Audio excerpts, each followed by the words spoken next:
So raise your hand if you're familiar with FHE and blockchains. Great. Okay, so that's more than half. Yeah, so today I'm going to be talking about the synergies of blockchain and FHE. My name is Wei. I'm a research partner at 1KX, and I have been thinking about blockchains, FHE, confidential compute, privacy for the past 3 or 4 years. And yeah, so I'm here today to convince you that FHE and blockchains are uniquely synergistic and powerful when they are used together. And there's going to be 2 parts of this talk. One is I'm going to be giving a short, brief introduction to what blockchains can do together with MPC and FHE. And secondly, I'm going to be presenting a short, succinct argument of why they're uniquely synergistic. And so there's this primitive called obfuscation in particular. So you can take a piece of program and then turn it into another piece of program that hides the implementation details. It's a primitive in cryptography called obfuscation, and it leads to a lot of different primitives in cryptography that's called functional encryption, witness encryption, and so on and so forth. And there's a name for this called obfusctopia. So obfuscation, utopia. Okay, so that's the outline. And let me dive into blockchains and FHE. So first, blockchains are public state machines. That's probably the shortest way to describe what blockchains are. You have states that's on chain. These are encoded in smart contracts. And you can form transactions to interact with the state machine, and then you will evolve the states, right? Uniswap, for example, or like transactions that do token transfers, or NFT minting, so on and so forth. And it keeps on running, right? The Ethereum state machine has been live for about 10 years. And so it's a very nice abstraction to have, right? It's very simple. But however, the problem is that it is public. Everything that you submit to the mempool, that get processed, every bit of history that's on Ethereum is publicly recorded. And that is what FHE and MPC solves, right? We can take this shared state machine and encrypt parts of it. So on the slides here, everything that's green are encrypted. And the yellow part is unencrypted or transparent. And with MPC and FHE, we're able to encrypt the state that we don't want to reveal, right? And the smart contract is owner of that information, and we can programmatically decrypt. So let's say we want to release some prices of a market. Let's say we want to reveal the winner of an auction, right? And this is a really, really powerful thing. It allows us to build state machines, but with confidential state. And this is what FHE VM Inco allows you to do. And so this diagram was from a blog post I put out around 2.5 years ago now. And since then, there's been an explosion of works, both in terms of papers, white papers, as well as implementations in the industry, right? I think Inco and Infinix are both on testnet using FHE VM from Zama, and there has been implementation efforts from the MPC side as well without utilizing FHE. And so, yeah, this is great. And obviously, if you ask the question, how useful is this? One way to look at it is, let's look at applications that's been built, right? So if you go on to arcade.inco.org, you see all these, nice little use cases that you can play around with in, 20, 30 lines of solidity that you can program on the back end. And so this is nice. And so maybe let me make one remark about MPC versus threshold FHE. So before people ask me this question, so a lot of people will say, why use FHE? Why not use MPC? Well, the first argument is threshold FHE is MPC. It's a specialized type MPC where communication is minimized. And you only need communication between nodes when you decrypt.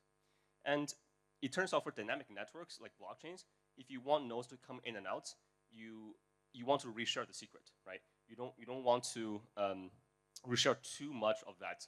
And for threshold FHE, the secret that needs to be reshared is just the decryption key. But for MPC, you potentially have to reshare a lot more, right? The program statement have to be passed around the validator nodes. And really, it comes down to communication versus computation. FHE, it's computationally expensive, but communication complexity is low. And so I think for permissionless networks, threshold FHE is the right trade-off. Okay, so let me get back on track and try to get to the main punchline of the talk. But we looked at applications, right, that people can build. But really, how powerful are blockchains with confidential compute? So I'm going to use the term confidential compute to refer to MPC, FHE, and similar technologies. And okay, so here it comes to the second part of the talk. Okay, so what is this? This is a chart, a table taken from a paper from, I guess, 7 years ago now, that expanded on this 5 worlds view of complexity theory from a professor at UCSD named Russell Impagliazzo. He proposed a way to look at kind of, if we want to answer, so we cannot answer the question whether P is equal to NP, right? So this is one of the Millennium Prize questions. If you solve that, you can get $1 million. Since we don't know the answer to that, we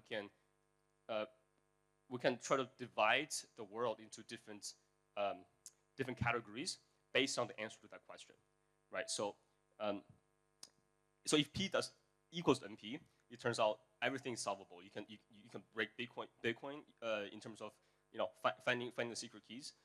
Cryptography does not exist, and we probably don't live in that world.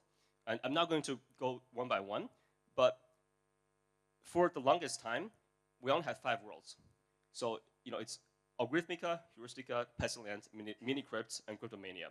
Cryptography exists in the last 2, Minicrypt and Cryptomania. And the difference is, for one, we have things like signature schemes and what is called one-way functions that enable us to do symmetric key encryption. And the fifth one, Cryptomania, is for when we have public key encryption. Okay, so this is getting way into the weeds. But roughly speaking, cryptography there's 2 categories of constructions. Public encryption or everything that's kind of symmetric encryption, right, for the longest time. Until about like the mid-2000s, when cryptographers started thinking about more advanced primitives, right? So this is actually around the time before FHE was even really known to be possible, before Gentry's groundbreaking work. And so now there's a new category of possibilities with obfuscation. So things that it's kind of this advanced form of encryption. And then I'm talking about something that's more fancy than FHE. And in this category, we'll have things like functional encryption, witness encryption, and these things we do not even know whether they can be practical. So FHE is known to be practical today, and the efficiency has been improving year by year. And for functional encryption, witness encryption, program obfuscation, it turns out we only started to know that these things even exist in 2021, and the constructions are super inefficient. And so it's this kind of North Star for academic cryptographers to construct things in there. So the gist of the story is that there's this class of primitives in cryptography that's really hard to achieve, but really powerful. Okay, and to a certain extent, we didn't really know how to build these things until 3 years ago. And for FHE, we have we know practical constructions for a while. And why am I talking about this? Well, it turns out if you combine blockchains with computational compute, like FHE, or threshold FHE, you can get things in like program obfuscation, functional encryption, and witness encryption with trust, right? If you assume that a threshold number of nodes are honest. And that's why it's so powerful. So let me just go briefly through these primitives and try to give you the high-level overview of why these things can be constructed. So what is functional encryption? So this was invented about like 14 years ago now. It is an encryption scheme where you have these things called functional decryption keys. And it effectively forces you to do a decryption and compute a function, right?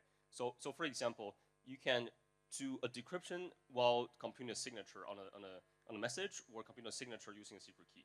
And the key point is that it forces you to do that function, and that function is collapsing, right? It doesn't give you the full information of what the print image is. So if the underlying message is a secret key, and you do a signature during decryption, you don't actually know what the secret key is. And actually, this was used recently in a short paper by Jeremy Lubin to do a fancy thing for Bitcoin called covenants. And it was actually fairly recent, from like 2 months ago. I should have linked the paper. But yeah, so it turns out if you want to do this for general functions without using blockchains or threshold trust, we don't really know how to do this. We really only have theoretical constructions. But with blockchains, it turns out this is really easy to do. What we're going to do is, to encrypt, we simply encrypt the message to the chain. Okay, so think about in FHE VM, we simply encrypt our message to the chain. And if we want to decrypt with the function f, what we do is that we simply let the smart contract, let the chain, evaluate the function f inside FHE or inside computational compute before we decrypt, right? The smart contract can just enforce that. And it's very easy.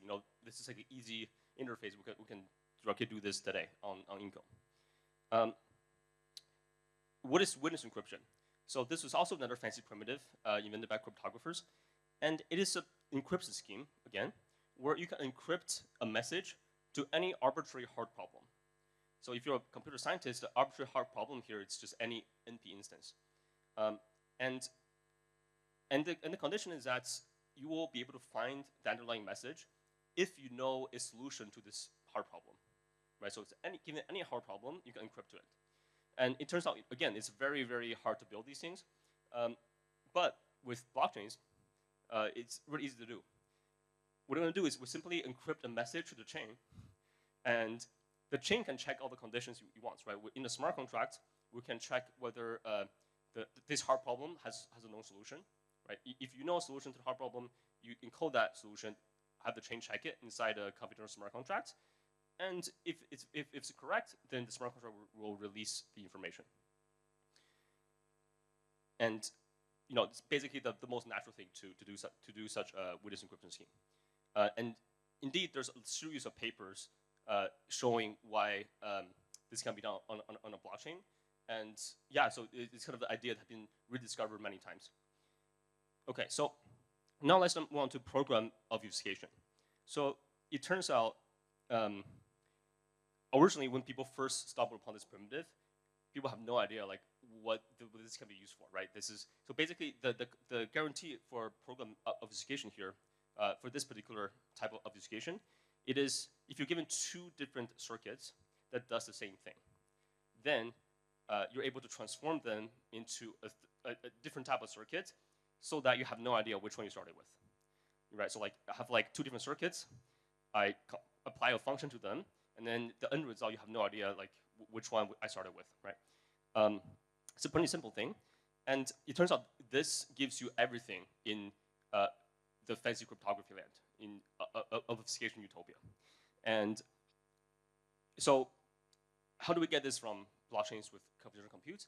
Well, to obfuscate a circuit, we simply encrypt a circuit to the chain. And to evaluate that circuit, well, we simply have the chain evaluate the circuit on the input inside computational compute, and then decrypt the result. And so it turns out for these fancy cryptography, you simply do this most simple thing, which is just encrypt to the chain, do the computation on chain, and then programmatically decrypt whatever is needed. Yeah. So the gist is that one more thing, and so it turns out there's a lot of other things that blockchains with computational compute can do, and one of them is time lock encryption. So this is something that's we don't really know how to do. Like it's kind of outside of using classical cryptography, it's we don't know whether this is possible. And there's kind of one paper recently that have shown how you can do this with just threshold cryptography. And it turns out if we have a programmable chain that can do any decryption conditions, you get this for free, right? We don't actually have to do any computation on that. We just simply check a timestamp before we decrypt. Okay. So coming back to the takeaway,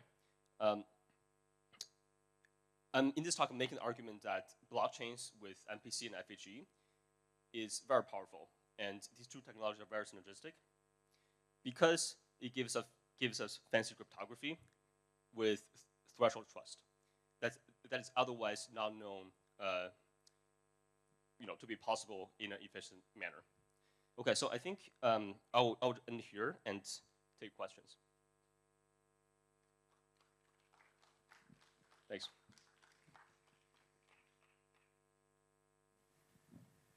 Yeah, here.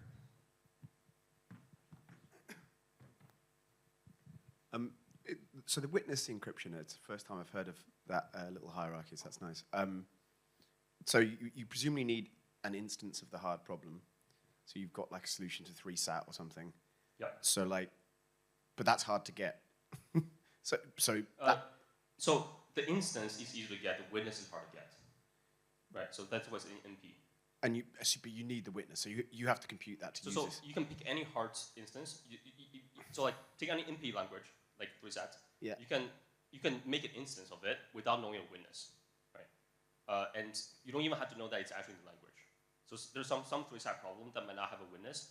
You can always encrypt any instance, right? And you can't decrypt if you have the witness. And if it's not in the language, no one can decrypt. That's the guarantee for witness encryption. Okay, so practically, where does hard work have to happen? Where does the hard work have to happen? Yeah. With blockchains or without blockchains? Either, both. Yeah. So okay, I'm not going to talk about the regular constructions because it's like this is like beyond, like it's harder to do than FHE, right? So we'll have this for limited class of languages with known efficient construction, for example, without blockchains. So for example, for BLS signatures, you can encrypt to like a threshold of BLS public keys, for example. It's a very recent work on this. I can probably show you the paper afterwards. But with blockchain, it's very easy. So suppose you have an instance of NP language. You're going to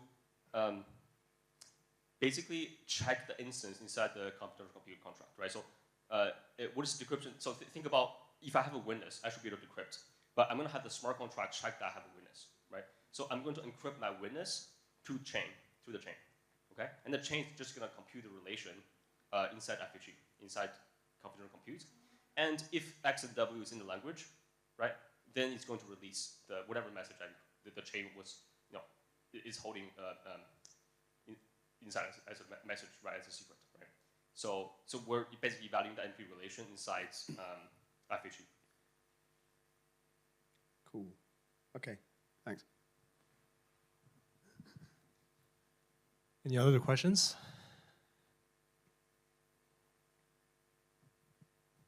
So is it kind of a certified ciphertext, like like the ciphertext and the proof of whatever you want to prove?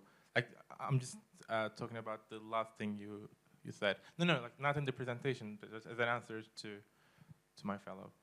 So like, is it like a certified ciphertext in FHE VMs or something different? Because like I was gonna ask something about the witness part, as Silas did, but his question was really closer to mine, and like I'm just trying to understand better what you answered. Like, okay, for instance, we're verifying a winner of any content. So is it it sounds like a ZK proof or something like that. So where is the FHE part of it? Like Oh, where's the FHE part of it? Yeah, so I mean that can also work. Maybe that's the easier way to get it. You just need to prove that you have a witness. I mean that also works, right? But yeah, they both can work. So I guess you don't have to evaluate the circuit on chain. You can also just verify to another proof that you have a witness. Okay, thank you. Yeah. Any more questions? All right, well, thank you so much, Wei. Thank you for your presentation. Thanks for listening.